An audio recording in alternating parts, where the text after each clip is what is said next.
2026ஆம் ஆண்டில் எடப்பாடி பழனிசாமியை முதலமைச்சராக்குவோம் என அதிமுக பொதுக்குழு கூட்டத்தில் சூளுரைக்கப்பட்டுள்ளது. இதுகுறித்தான விவரங்களோடு செய்தியாளர் ராஜகுமரன் இணைப்பில் இணைகிறார். ராஜகுமரன், தேர்தல் கூட்டணி குறித்து முக்கிய முடிவு எடுக்கப்படும் என்ற தகவல் வெளியாகியிருக்கிறதே, அது குறித்தான விவரங்களை பதிவு பண்ணலாம். சென்னை மாநகரத்தில் நடைபெற்று வரக்கூடிய அதிமுகவின் பொதுக்குழு கூட்டத்தில் 16 தீர்மானங்கள் நிறைவேற்றப்பட்டு வருகின்றன. 16 தீர்மானங்களும் தற்பொழுது நாம் பெற்றிருக்கின்றோம். அதன்படி முதல் தீர்மானமாக எம்ஜிஆர் அவர்களுடைய மனைவியான கலைத்துறையைச் சேர்ந்த ஜானகி ராமச்சந்திரன் அவர்களின் 100ஆண்டு விழாவை பெருமை பொங்க நடத்தி காட்டியதாக குறிப்பிட்டு அதிமுகவினுடைய பொதுச் செயலாளரான எடப்பாடி பழனிசாமிக்கு முதல் தீர்மானத்தில் நன்றி தெரிவித்திருக்கின்றார்கள். இரண்டாவது தீர்மானத்தை பொறுத்தவரை பெஞ்சல் புயல் தொடர்பாக ஆளும் அரசு மீது அதிமுக கடும் குற்றச்சாட்டை முன்வைத்திருக்கின்றது. அதன்படி தீர்மானம் எண் 2 தமிழ்நாட்டில் மிகப்பெரிய பேரழிவை பெஞ்சல் புயல் ஏற்படுத்திய நிலையில் அதை எதிர்கொள்ள முன்னெச்சரிக்கை நடவடிக்கை, பாதுகாப்பு நடவடிக்கை, மீட்பு மற்றும் நிவாரண நடவடிக்கை எதையும் செய்யாமல் பேரிடர் காலங்களில் மக்களுக்கான குறைந்தபட்ச தேவையான உணவு, உறைவிடம், குடிநீர், சுகாதார வசதி உட்பட அடிப்படை தேவைகளை கூட ஒழுங்காக முறையாக இந்த அரசு நிறைவேற்றவில்லை என்று இரண்டாவது தீர்மானத்தை பெஞ்சல் புயலை குறிப்பிட்டு ஆளும் அரசு மீது கடும் குற்றச்சாட்டை முன்வைத்திருக்கின்றார்கள். மூன்றாவது தீர்மானத்தில் சட்டம் ஒழுங்கு சீரழிந்து வருவதாகவும் போதைப் பொருட்களின் புழக்கம் ஏழை எளிய நடுத்தர மக்களை வாட்டி வதைக்கும் விலைவாசி உயர்வு, மின்கட்டண உயர்வு, சொத்து வரி உயர்வு, வீட்டு வரி உயர்வு, குடிநீர் கட்டண உயர்வு, பால்விலை உயர்வு, பத்திரப்பதிவு கட்டண உயர்வு, முத்திரைத்தாள் கட்டண உயர்வு, வழிகாட்டி மதிப்பீட்டு உயர்வு என்று தமிழ்நாட்டு மக்களின் வாழ்வாதாரத்தை இந்த அரசு நசுக்கி வருவதாக திமுக அரசை சுட்டிக்காட்டி மூன்றாவது தீர்மானத்தில் விலைவாசி உயர்வுகளால் பொதுமக்கள் பாதிக்கப்படுவதாக தீர்மானத்தை நிறைவேற்றி இருக்கின்றார்கள். நான்காவது தீர்மானமாக திமுக தேர்தல் வாக்குறுதிகள் நிறைவேற்றப்படாததை சுட்டிக்காட்டி இருக்கின்றார்கள். அதன்படி திமுக அரசு அமைவதற்கு முன்பாக கட்சியின் சார்பில் கொடுக்கப்பட்ட வாக்குறுதிகளான அரசு ஊழியர்கள் கேட்டு வரக்கூடிய பழைய ஓய்வூதிய திட்டம், ஆசிரியர்கள், மருத்துவர்கள், செவிலியர்கள் உள்ளிட்டோருடைய ஊதிய முரண்பாடு, பணி நிரந்தரம் உள்ளிட்டவற்றை நிறைவேற்றாமல் விவசாயிகள், தொழிலாளர்கள், மீனவர்கள், நெசவாளர்கள் உள்ளிட்டவர்களுடைய கோரிக்கைகளை தேர்தல் வாக்குறுதியில் கூறியவாறு திமுக அரசு தற்போது வரை நிறைவேற்றாமல் இருப்பதாக குறிப்பிட்டு நான்காவது தீர்மானத்தில் கண்டனம் தெரிவித்திருக்கின்றார்கள்.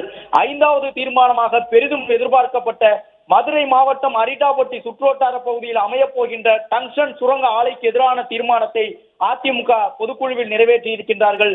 அதன்படி ஐந்தாவது தீர்மானத்தில் டங்ஷன் சுரங்கம் தமிழகத்தில் மேலூருக்கு அருகில் கொண்டு வர மத்திய அரசு ஒப்பந்த புள்ளி கேட்ட பொழுதே 10 மாத காலம் அவகாசம் இருந்த நிலையிலும் அவற்றை தடுக்க தவறிவிட்டதாக முதலமைச்சரை குறிப்பிட்டு குற்றம் சாட்டி இருக்கின்றார்கள். மேலும் நாடாளுமன்றத்தில் டங்ஷன் சுரங்கம் தொடர்பான சட்டம் கொண்டு வரப்பட்ட பொழுதும் அதற்கு பிறகும் திமுக நாடாளுமன்ற உறுப்பினர்கள் மூலம் போதிய அழுத்தம் கொடுத்து தடுக்க தவறிவிட்டதாக குறிப்பிட்டிருக்கக்கூடிய அதிமுக பொதுக்குழு தீர்மான எண் 5 தமிழகத்தில் மதுரை மாவட்டம் மேலூர் அருகில் டங்ஷன் சுரங்கம் அமைவதை மத்திய அரசு கைவிட வேண்டும் என்று மத்திய அரசுக்கும் வலியுறுத்தல் வழங்கியிருக்கின்றது. அதன்படி டங்ஷன் ஆலையில் தமிழக அரசு, திமுக அரசு முறையாக செயல்படவில்லை என்று குற்றம் சாட்டி இருக்கக்கூடிய அதிமுக பொதுக்குழு மதுரை மாவட்டத்தில் அமையப் போகின்ற டங்ஷன் சுரங்க ஆலையை திட்டத்தை கைவிட வேண்டும் என்று மத்திய அரசுக்கு வலியுறுத்தி இருக்கின்றது.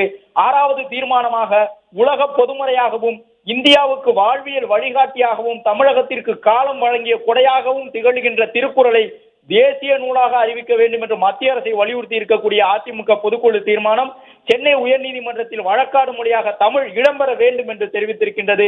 இந்தி திணிப்பு எதிர்ப்பு தொடர்பாக மத்திய அரசால் இயற்றப்படக்கூடிய சட்டங்களின் பெயர்களுக்கு இந்தியில் பெயர் வைப்பதை கைவிட்டு ஆங்கிலத்திலேயே மத்திய அரசின் சட்டங்களுக்கான பெயர் தொடர வேண்டும் என்ற வலியுறுத்தலை அதிமுகவினுடைய பொதுக்குழு தீர்மான எண் 6 சுட்டிக்காட்டி இருக்கின்றது. ஏழாவது தீர்மானத்தில் மக்களுக்கான திட்டங்களை தீட்டி அவற்றை செயல்படுத்துவதற்கு நிதி ஒதுக்காமல் திட்டமிடல் ஏதுமின்றி விளம்பரத்திற்காக ஃபார்முலா 4 கார் பந்தயம் நடத்துதல், வரைமுறையின்றி சிலைகளை வைத்தல், பூங்காக்கள் அமைத்தல், பேனா நினைவு சின்னம், பல கோடி ரூபாய் மதிப்பீட்டில் பன்னாட்டு கூட்டு அரங்கம் கட்டுதல் போன்றவற்றிற்கு முன்னுரிமை கொடுத்து ஆடம்பர செலவு செய்வது மக்கள் நலன்களை பின்னிக்கு தள்ளி இருப்பதாக அரசின் மீது குற்றச்சாட்டை முன்வைத்திருக்கின்றார்கள். மக்களுக்கான திட்டங்கள் இல்லாமல் முன்னாள் முதலமைச்சர் கருணாநிதி பெயரில் சிலை வைப்பதற்கும், பூங்கா அமைப்பதற்கும், நினைவு சின்னம் கட்டுவதற்கும், பன்னாட்டு கூட்ட அரங்கம் அமைப்பதற்கும் அரசு முக்கியத்துவம் கொடுத்து வருவதாகவும் மக்களுக்கான திட்டங்களை திட்டாமல் விளம்பர நோக்கத்திற்காக ஃபார்முலா 4 போன்ற கார் பந்தயங்களுக்காக அதிக நிதியை செலவிட்டிருப்பதாகவும் குற்றம் சாட்டியிருக்கின்றது.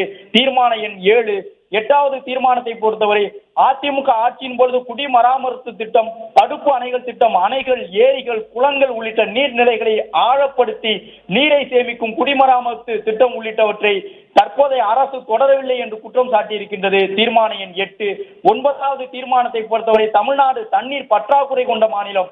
அதனால் விவசாயம், குடிநீர் தேவைக்காக அண்டை மாநிலங்களை நம்பியிருக்க வேண்டியுள்ளது. அதிமுக ஆட்சியில் தொலைநோக்கு பார்வையோடு கோதாவரி காவிரி இணைப்பு திட்டம், பரம்பிக்குளம் ஆழியார் திட்டம், பாண்டியாறு புன்னம்புழா திட்டம் போன்ற திட்டங்களை கொண்டு வருவதற்கு நடவடிக்கை எடுக்கப்பட்டது. ஆனால் அந்த தொடர் நடவடிக்கைகளை செயல்படுத்த இந்த அரசு தவறிவிட்டதாக குற்றம் சாட்டியிருக்கின்றது. தீர்மான எண் 10 பொறுத்தவரை நீட் தேர்வு ரத்து குறித்து கபட நாடகம் ஆடிக்கொண்டிருப்பதாக ஆளும் அரசுக்கு எதிராக நீட் குறித்து கடும் குற்றச்சாட்டை 10வது தீர்மானத்தில் முன்வைத்திருக்கின்றது அதிமுக பொதுக்குழு. 11வது தீர்மானமாக வாக்காளர்களை சேர்த்தல், நீக்குதல் போன்றவற்றில் பல்வேறு குளறுபடிகள் நிலவுவதை சரி செய்ய வேண்டும் என்று வலியுறுத்தி இருக்கின்றார்கள். தேர்தல் நியாயமாக நடத்தப்பட வேண்டும் என இந்திய தேர்தல் ஆணையத்தை வலியுறுத்தி இருக்கின்றார்கள். 12வது தீர்மானத்தில் கல்வி, பொருளாதாரம், வேலைவாய்ப்பு உள்ளிட்டவற்றில் அனைவருக்கும் சம உரிமையும் சம வாய்ப்பையும் வழங்கிடும் வகையில் சாதிவாரி மக்கள் தொகை கணக்கெடுப்பினை நடக்க வேண்டும் என்று சாதிவாரி மக்கள் தொகை கணக்கெடுப்பினை மேற்கொள்வதற்கு மாநில அரசை வலியுறுத்தி இருக்கின்றது அதிமுகவினுடைய 12வது தீர்மானம். 13வது தீர்மானத்தை பொறுத்தவரை சிறுபான்மையினர் நலன் காக்கும் வகையில் அதிமுக ஆட்சி காலத்தில் நடைமுறைப்படுத்தப்பட்ட திட்டங்களை முடக்காமல் தொடர்ந்து செயல்படுத்த வேண்டும் எனவும் 2021 தேர்தலின் பொழுது திமுக ஆட்சிக்கு வந்தால் 20 ஆண்டுகளுக்கு மேலாக சிறையில் வாடக்கூடிய இஸ்லாமிய சிறைவாசிகள் விடுதலை செய்வதற்கு நடவடிக்கை எடுக்கப்படும் என்றும் தெரிவித்து தற்போது வரை நடவடிக்கை எடுக்கவில்லை என்று 13வது தீர்மானத்தில் குற்றம் சாட்டியிருக்கின்றார்கள்.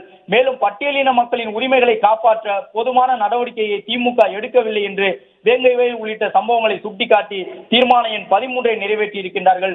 14வது தீர்மானத்தை பொறுத்தவரை தமிழகத்தினுடைய உரிமையை பறிக்கக்கூடிய வகையில் மாநில பட்டியலில் இடம்பெற்றிருந்த கல்வியை நாட்டில் அவசர நிலை அமலில் இருந்த காலகட்டத்தில் பொதுப்பட்டியலுக்கு மாற்றப்பட்டதை மீண்டும் கல்வியை மாநில பட்டியலில் சேர்க்கும் வகையில் அரசியலமைப்பு சட்டத்தில் திருத்தம் கொண்டு வர வேண்டும் என்று மத்திய அரசை வலியுறுத்தி இருக்கின்றது தீர்மான எண் 14. ஏற்கனவே மதுரை மாவட்டம் டங்ஷன் ஆலை திட்டத்தை கைவிடுவதற்கு மத்திய அரசுக்கு வலியுறுத்தலை வழங்கி இருக்கக்கூடிய அதிமுகவின் பொதுக்குழு தீர்மானத்தில் 14வது தீர்மானத்தில் கல்வியை மீண்டும் மாநில பட்டியலுக்கு கொண்டு வருவதற்கு நடவடிக்கை எடுக்க வேண்டும் என்று வலியுறுத்தி இருக்கின்றார்கள். மேலும் 15வது தீர்மானத்தில் தமிழ்நாட்டிற்கான நிதி பகிர்வினை பாரபட்சம் இல்லாமல் வழங்கிட வேண்டும் என்று மத்திய அரசை வலியுறுத்தி இருக்கின்றார்கள். 16வது தீர்மானமாக அதிமுக, எம்ஜிஆர், ஜெயலலிதா ஆகிய இருபெரும் தலைவர்களின் வழியிலேயே செயல்பட்டு ஆளுமை திறன்மிக்க அரசியல் தலைவராக எடப்பாடி பழனிசாமி திகழ்வதாக குறிப்பிட்டிருக்கக்கூடிய தீர்மான எண் 16 எடப்பாடி பழனிசாமி அவர்களை 2026 மீண்டும் தமிழ்நாடு முதலமைச்சர் ஆக்குவோம் என சூளுரை ஏற்போம் என்று குறிப்பிட்டு தீர்மான எண் 16ஐயும் இறுதி தீர்மானமாக தற்பொழுது நிறைவேற்றி இருக்கின்றார்கள். மொத்தமாக 16 தீர்மானங்கள் நிறைவேற்றப்பட்டிருக்கின்றன. 16 தீர்மானங்களில் பெஞ்சல் புயலுக்கு எதிராக உரிய நடவடிக்கை எடுக்கவில்லை என்று மாநில அரசின் மீது கடும் குற்றச்சாட்டை சுமத்தி இருக்கக்கூடிய அதிமுக பொதுக்குழு டங்ஷன் திட்டத்தை கைவிட வேண்டும் என்று வலியுறுத்தி இருக்கின்றார்கள். குறிப்பாக சாதிவாரி மக்கள் தொகை கணக்கெடுப்பை நடத்த வேண்டும் என்று சுட்டிக்காட்டி இருக்கக்கூடிய சூழலில் மாநில அரசை அதை மேற்கொள்ள வேண்டும் என்றும் தெரிவித்துள்ளனர்.